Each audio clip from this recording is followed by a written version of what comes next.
Hello there everybody and welcome. In this video I give each and every cornerstone of Against the Storm my personal rating between 1 and 5. It is my attempt of creating a tier list. I just don't happen to be capable of thinking about putting letters on it. I'm much better with numbers, so here goes my attempt. The rating here goes like 1 out of 5 is a cornerstone that is hardly useful ever, or in a very, very specific scenario, and a 5 out of 5 is a cornerstone that is that good that it doesn't require much of an effort from your side except for picking it up, and it's automatically doing its magic and helping you out. So I'm going to lose a couple of words about each and every one of these cornerstones, as I think it's really hard to generalize them down to just one number and leave it like that. That's why we need two parts. And I'm going to get started now with a blanket vote for a couple of cornerstones. I'm going to start with these that I call 50% production increasers. They come in different tastes. Here we have one that increases the herb garden. It comes one for a small farm, and so on and so forth. I gave these all a blanket vote of 3 out of 5. They are really useful if you happen to have that fertile soil and the specific building, but nigh to useless if you don't have them. Therefore, I banked off 2 points of these, as they are, well, quite situational in this regard. Then there's the delivery line upgrades. They all have one characteristic. They give you a +3 of a certain material, and that's permanent. I ranked these with a 3 out of 5 to a 4 out of 5, depending on the situation. A 4 out of 5 situation is very early on in the game, and a material that is either rare in your area or ubiquitous in your area, so you can either fill a gap or power up your main productions with it. A 3 out of 5 situation is just when you don't know what kind of cornerstone you should pick because everything else is somehow oddly specific, and freebies are never bad. These can quickly also drop down to a 2 out of 5 if the material is just not worth anything to you, though. It's a very difficult one, but I end up picking them quite often if the other cornerstones are just not good for anything for me. That is just a quite common occurrence.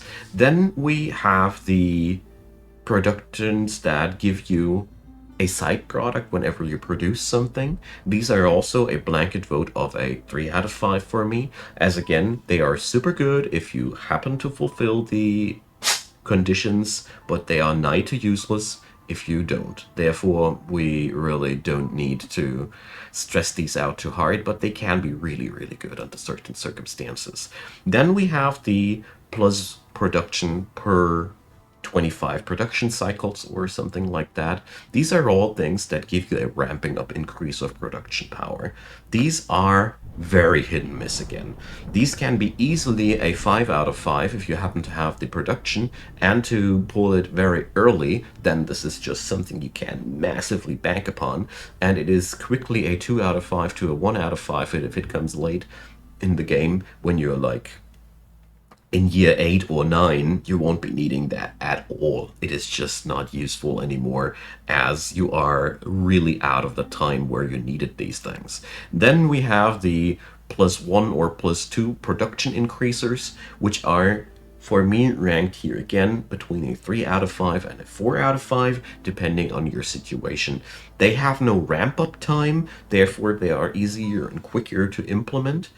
They are less specific than the 50% increasers I've been talking about first, so every vegetable income is increased by that. So they are much more forgiving. I think I might have forgotten another category, but we'll get to that when we're crossing off that list. So video 1 that we're beginning now will be going somewhere into the middle of that list. Part 2 will cover the other 50% of that list. Now let's get started with the alarm bells. So we got a higher chance of doubling your yields when the corruption rate is 150% higher, or 150% or higher. I gave that one a clear 2.5 out of 5. Yeah, exactly in the middle. As it is stupidly powerful if you are rocking the rain punk and managing your corruption really well, but it's also a risk inducer. It is not super 100% reliable, and if you don't happen to have any rain punk running in your city, it is not really that powerful. So I wasn't too impressed by that one. Can be really good in a rain punk situation though. Ancient Pact received a 4 out of 5 from me. You lose a villager whenever you open a glade, but you get to whenever you open a danger or forbidden glade, but you get to look into it. This is really cool, as you can just prepare yourself better with it. Back to Nature received a 4 out of 5 of me. It is a risky thing. It can even crash your game, but it is, if you have farming available, super powerful.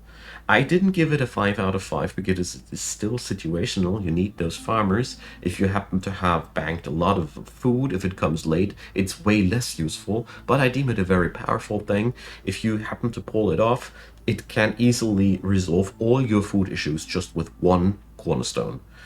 So that's why it received a 4 out of 5, even if it's a really risky one and even useless without farms. But doubling your yields on farms is just giving you the capability of producing so much more.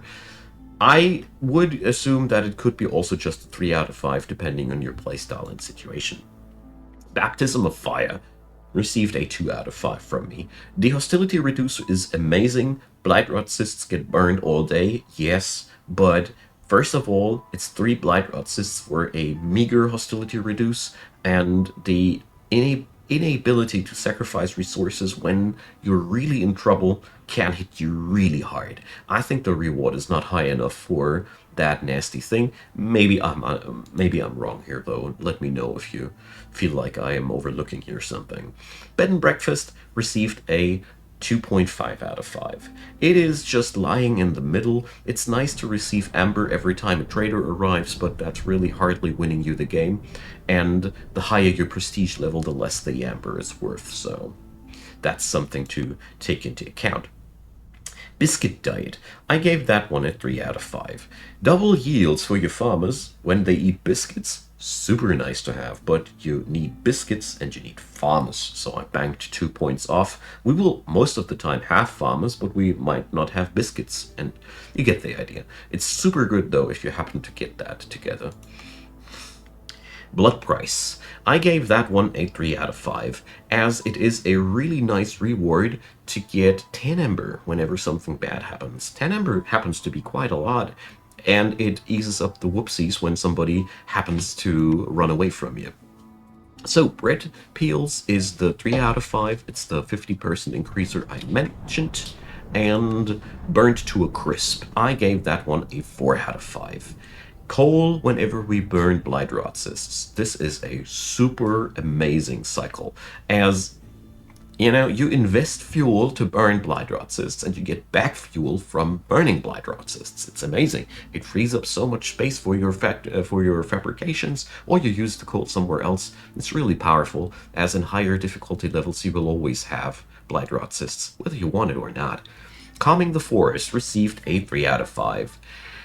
Empathy events are not always available, and therefore that's a real downer, but it is super powerful. A -40 can be super good, and my personal advice, sometimes you happen to have done a lot of empathy already, because it's a retroactively thing, it can become really powerful as something that you did as a reward for your good deeds that you did once. But all in all, situational, hard to control, 3 out of 5. Calming Water. This is a 3.5 out of 5, only because it requires Rain Punk to run, and it increases risk, because, you lower hostility for using rainwater. Using rain engines is increasing corruption, therefore it's increasing risk. But hostility reducers are super powerful, and this keystone for me might be even a reason to just start rain punking on its own, because hostility reduction banks you time. Cannibalism received a 2.5 out of 5. Unlike Blood Price, we only receive 30 meat, which is much less than 10 amber in my book, and therefore I find it much less powerful. It's useful nevertheless. Cheap Construction received a 4 out of 5. It's amazingly powerful. I only gave it not a 5 out of 5 as it is way less powerful in the early game, but I am tending to a 4.5 simply because building costs are a massive problem in the game, especially on higher difficulty levels, and -5 charges is something that hits not too hard, and if you have already discovered a lot, it doesn't even matter anymore. So, moving over to Clay Delivery Line, 3 out of 5. We already talked about you. Cooking Steam, a 3 out of 5. Food production speed increase for drizzle water storage. This is oddly specific. It is powerful, but it is really oddly specific. That's all I can say about it. Copper Extractor. I ranked this one a 4 out of 5 with a tendency to a 3 out of 5. It is really cool to get copper ore for wood production, but it's really bummer if you want to use crystallized dew at the same time. This Cornerstone basically nopes you out of crystallized dew production, most of the time at least, and focusing you into copper ore production. That is what it is, but I really like everything that gives you a free access to copper ore, and it's quite generous, therefore my 4 out of 5. So, Counterfeit Amber, a 2.5 out of 5, as it is again giving you money for using Rain Punk. Again, we gain a risk alone, or we have to shoulder a risk just for getting that reward, but to add insult to injury, Blight Rot cysts grow even quicker. You can synergize it with other things, that's why I gave it a 2.5 out of 5 instead of a 2 or even a 1, as we already saw a couple of cornerstones that give you rewards for burning Blight Rot cysts. You might even make a strategy out of that. Crowded Caravan received a clear 1 out of 5 from me. I usually struggle more with getting everybody to work rather than needing more people. So it's bad early on as it will convolute my villages. It's just giving me early on a couple of workers. It's bad later on. I haven't used this thing ever. Tell me what you think about it. Crowded Houses is a 3 out of 5 for me, as it boosts up racial housing. It's really cool to have 3 people in a human house instead of just 1 person. Gives you a straight up 50% increase of yields for your racial housing. Therefore, love it. Deep Pockets is a 3 out of 5. Amber for completed trade routes is pretty good. It is quite stingy though, because 5 trade routes are actually quite a lot, and 10 Amber aren't too much. But it is useful if you are running a trading strategy anyways. Deserted Caravans received a 4 out of 5 for me, as I personally see the global production speed increase much more powerful than the punishment is, because, you know, alright, then we'll trade a little bit less often than that. And in many games, I was able to just summon the trader if it was really necessary.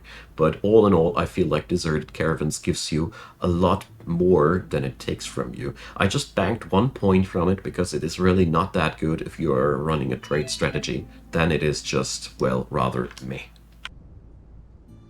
Alright, moving over to Driving Water. This is a 2.5 out of 5. It is clearly just in the middle of things. It is cool to have faster woodcutters, but again, it's a risk increaser, and therefore, well, I think it could be a 3 out of 5, but I personally feel like it is not useful if you don't have Rain Punk at all, and therefore, I wasn't too convinced about it.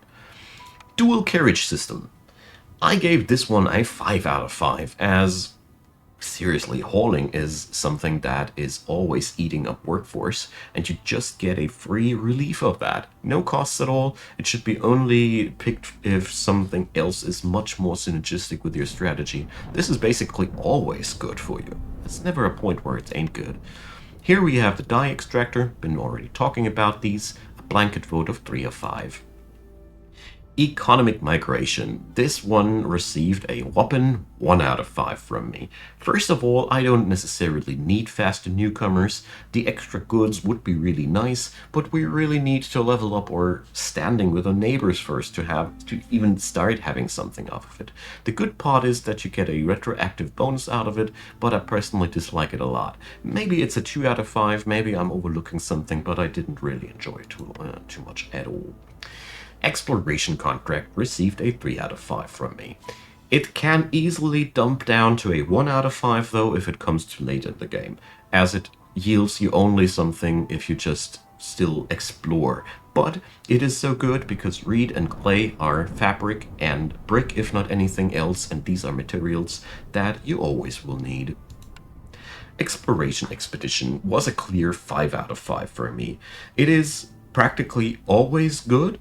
A resolve bonus whenever you discover a new glade might be not that good later in the game, but it is still a damn good excuse to start exploring again late in the game for that resolve booster that will help you winning again. So it's all in all really cool, especially since you can mitigate the downside early on, super quickly, on a natural way.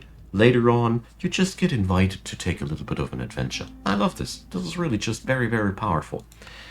Export specialization is one of these +1 to everything, ranking on a 3 of 5. This is a specific one as it gives you packs of goods, but it falls under a very similar category like the previous ones.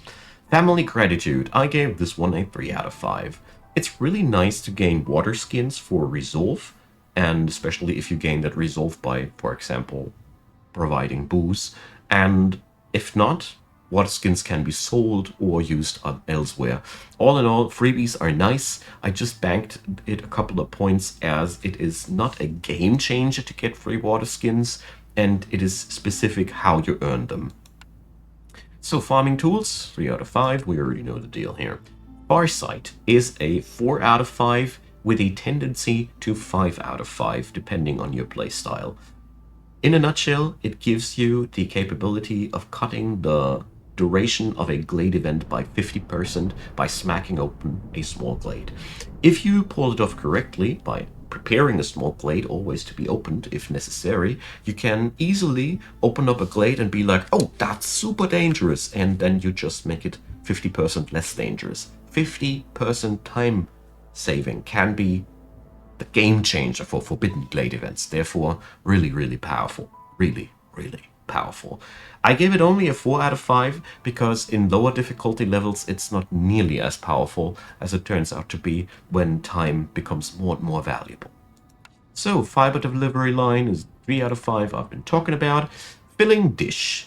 My first Rain Punk Cornerstone that I ranked with a 4 out of 5, simply because porridge and drizzle water just go well hand in hand. They have a synergistic relationship to each other, and porridge is a wonderful food that can be easily produced. It just requires water and grain, and therefore this cornerstone alone is an open invitation to go into the porridge production. Many people even like it.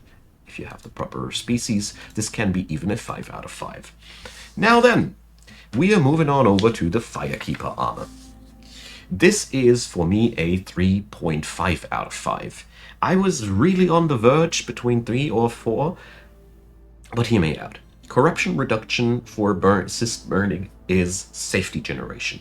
This cornerstone gives you a much lower likelihood that people will die when you have corruption explosions. And believe me, you will have these for the longer you play this game. So this one is really good if everything else around it sucks a bit. But I had a hard time deciding if it is really that good or just goodish. So I'll leave that to choose it for yourself.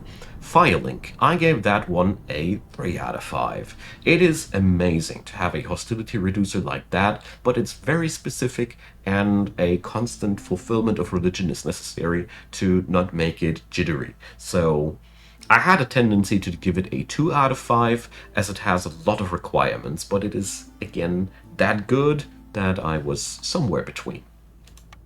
Flame Amulet has a 4 out of 5 because it is just really good. I was on the verge of giving it a 5 out of 5, but the number is so low that I wasn't inclined to do so.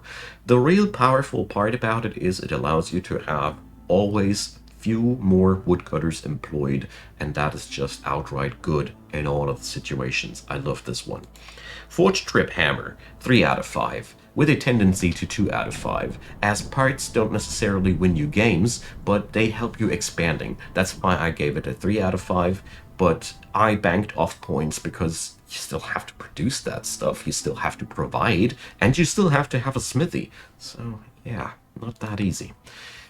Free samples, a 3 out of 5, as parts, like I said, are a really powerful expansion material, but 25 amber is quite a lot, and you need a trade-heavy city to really get a strong advantage out of that.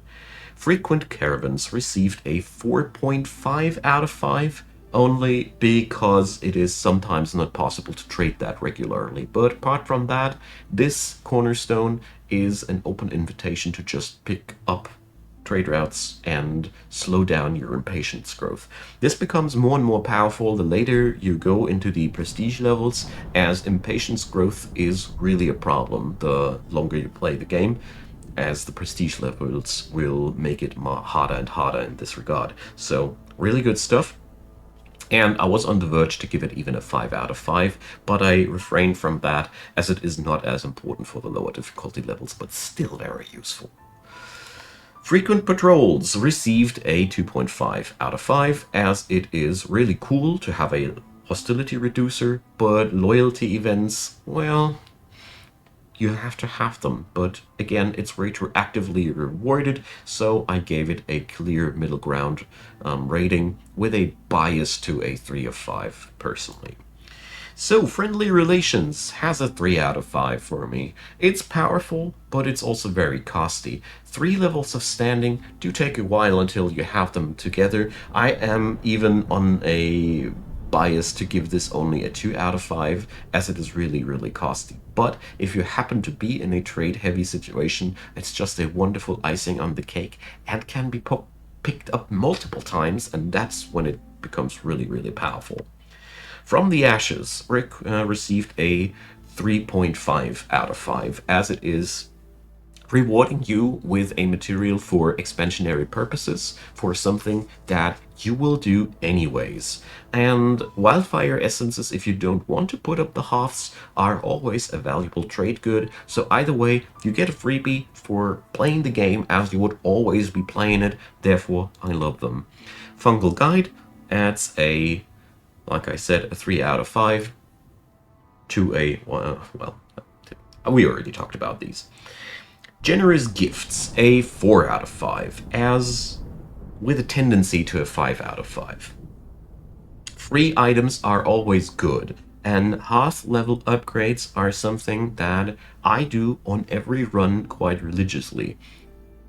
They are just that good, and getting a synergy for a behavior that's always a standard in my runs is just really, really nice. I just banked a point off of it because you don't know what you get, you can't control it, but the numbers grow quite substantially. So we are going over that one. Then Golden Marrow received a 2 out of 5 with a tendency to 2.5 out of 5. Sea Marrow, you gotta be able to mine it, that's the first part, and 2 Amber is quite stingy for producing that stuff, so I wasn't too convinced. Grainbacks, we already talked about that category. So Grain Delivery Line also goes without saying. Guild Catalog. So this one I gave a 2 out of 5. It's all cool that you get something more available at the traders, but I have to buy it, I have to have a trader, and until then that Cornerstone is entirely useless, so I'm not too excited about that one.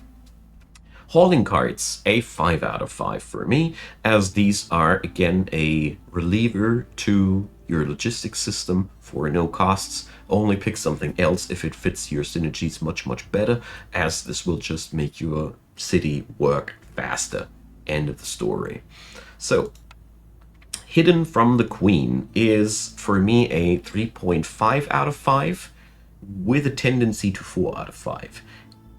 It requires a specific playstyle. You will skip on it if you don't need it, but if you want to play it, this is amazing, as it can be a stupidly good synergy, as people dying won't matter anymore, and we saw already that we have a couple of things that we can do if people die. This is again something that inverts the game and puts it into a completely different perspective. All of a sudden, you want more people, and a lot of these cornerstones that I rated badly become all of a sudden valuable.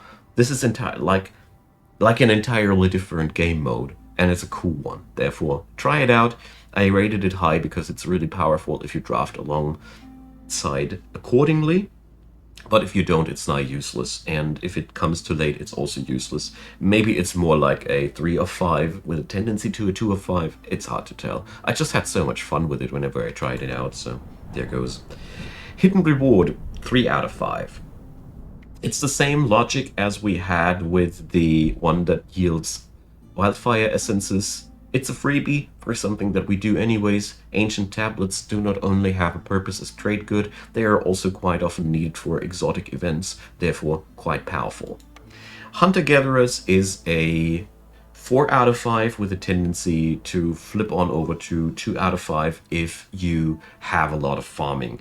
Basically, on a map that doesn't offer much fertile soil, it's a game changer. It's amazing. It's super good. If you rely on fertile soil, it's easily even a 1 out of 5, as it's just not something you wanted to pick up.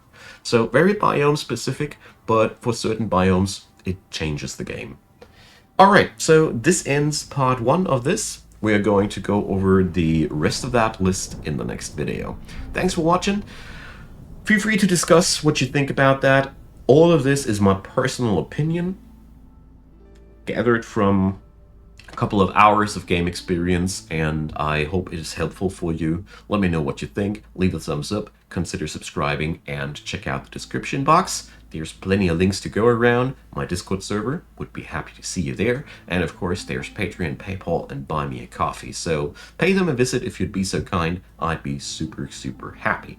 Big thanks to the supporters of the channel, and a big thanks to you watching this video even after the outro. Appreciated. Have a wonderful day, and see you soon.